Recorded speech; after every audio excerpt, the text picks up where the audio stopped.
Hello and welcome to Cocktails with a Twist of History, your digital destination for all things cocktails. So we have been talking about Tiki and Tiki cocktails, and we are going to continue with that, and we're going to talk about the Hawaiian influence as well.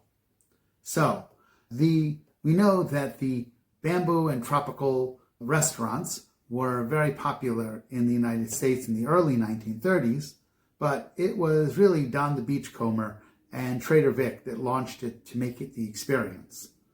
The post-World War II public, they had a taste that went to the fascination of the exotic cultures, and this was about the time that Hawaii was about to become a state. It was the arts and the sculptures that created the mood, and they created the feeling of the Polynesian era.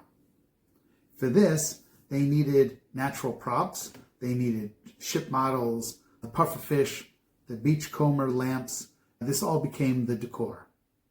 They had maps, travel posters, weapons, shrunken heads, images of island maidens, and all of this helped to create the mood that they were looking for.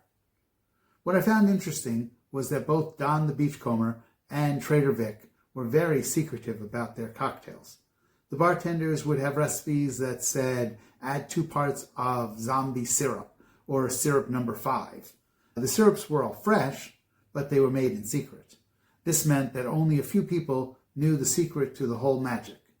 This means that the bartenders couldn't be bribed or bought or go off and create their own restaurant and try and create the magic themselves.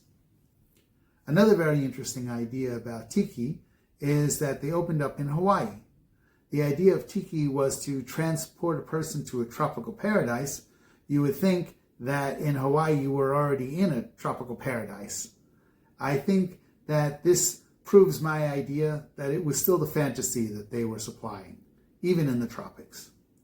Let's add to that a new legend of cocktails and atmosphere, a guy by the name of Harry Yee. He was the head bartender of the Hilton Hawaiian Village in Waikiki, Hawaii in 1957, and he created the Tiki bar there. Harry is actually attributed to being the very first bartender to use a paper umbrella, and he was the one who started with the orchids on the Tiki drinks. Okay, I have been talking way too long without a drink in my hand. Let's make one of his famous cocktails, the Blue Hawaii. Not the Blue Hawaiian, the Blue Hawaii. We'll talk about the differences later. The Blue Hawaii is a shaken drink. So we are going to need our shaker again. This one calls for both vodka and rum, which is very interesting. Now, I am going to use a good vodka. This is called the Legend of Kremlin. It happens to be a really nice vodka. Some people say you shouldn't use the really good vodkas, the really good things in these kind of drinks. I don't know. I tend to use them. I don't have so many different kinds that I can have some for drinking and some for mixing. So I'm going to put an ounce of my vodka in there. And I'm going to put 1.5 ounces of my clear rum. Now, it has to be the clear one because we are going to be putting the blue curaçao. We want to make sure that it is blue. So here we go. And like we said before, Tiki drinks tend to have a lot of rum. So we're going to put 1.5 ounces of rum in there. Now, blue curaçao. Sorry about that. We're going to talk a little bit more about what blue curaçao is later, but that's what it looks like, and it is blue. And we are going to need 1/2 ounce of blue curaçao. It has an orange flavor to it, so it really does give it an interesting flavor, not just the color, but it really is what makes it that color. Okay, we are going to need 3 full ounces of pineapple juice. So here is our pineapple juice, and we are going to put it in. Hold on, here we go. That's 2 ounces, and there we got another ounce. Now, after that, we're going to need some fresh lime juice. We have our fresh lime juice. Put that. We have some simple syrup that we're going to use. And that's about a half an ounce of simple syrup. And now we need our ice. And like always, we're going to put a lot of ice in there. There we go. Putting our ice in. Right? You always want to make sure you have fresh ice for this. Here we go. Got my ice in it. And we're going to put the cover on, put the cap on, and shake. Now the cocktails that have a lot of juice, you do need to shake a little bit more. But as you can see, it already is getting very cold. And it's good. There we go. Now typically, this drink goes into something called a hurricane glass. It's kind of like, has a couple of, interesting curves in the glass. I don't seem to be able to find mine. I'm going to use a chimney glass. And you can see that it is really blue, which is why they call it the Blue Hawaii. And as always, if I add a little extra, don't leave it in your ice. It'll kill your cocktail. Pour it out into another glass in case you want a little bit more. Now, we said for tiki cocktails, it really needs a garnish that's over the top.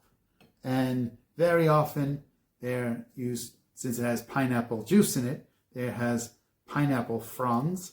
That's what these things are called. We are going to use a pineapple frond. And I am going to use my cherries from the other one. And you can see that you really build that garnish for the effect. We are going to try this. Let's see if we can do it without sticking myself with the pineapple fronds.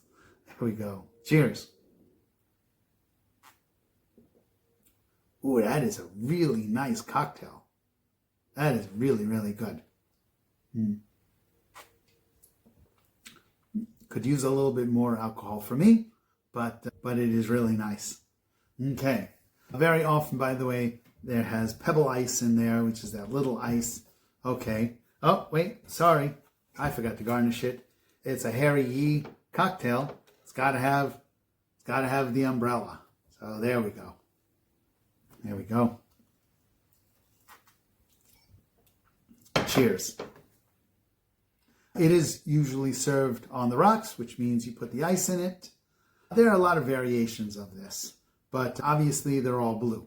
That's why they call it the Blue Hawaii. The Blue Hawaii, we said, should not be confused with the Blue Hawaiian. The Blue Hawaiian cocktail is one that was made with cream of coconut, and it is a very different cocktail.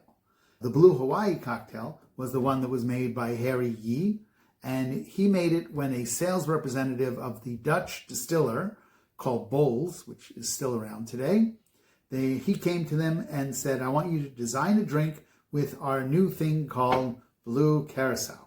Blue Curaçao is a Caribbean liqueur made using the dried peel of this thing called the La Raja citrus fruit. And it is very blue, but it is good. So it was Yee who named the cocktail, and it has the same name as an Elvis Presley film from 1971. When we talk about the umbrellas and the orchids that they would put in the cocktails, Yee said in an interview, this is a quote from him, we used to use sugarcane sticks as the garnish, and people would chew on the sticks and put it in the ashtray. When the ashes and the cane sugar stuck together, it made a real mess. So I put orchids and the umbrella in the drink in order to make it easier to clean the ashtray. I was not thinking about the romance. Interesting, but he really did capture that romance and that tiki idea of the over-the-top garnish. The Hawaiian tiki bars, by the way, also had all of the decorations, the seashell lamps, the carved tikis, the wraparound booths. By the way, also, they opened in 1957, which was 2 years before Hawaii even became a state. we said that the Blue Hawaiian was a drink that was made with cream of coconut, which is really a different kind of category. The Blue Hawaii has the lime and simple syrup, which is a sour mix. It's really closer to a whiskey sour because of the fantasy that's around it. It really is a bigger, more intense drink than just a whiskey sour. Not that a whiskey sour is bad. I've had plenty of them. As always, if you know other parts of the story, if you know other pieces of history, we want to know it. Please put it in the comments, send it to us by email, or tell it to the bottle. We want to know.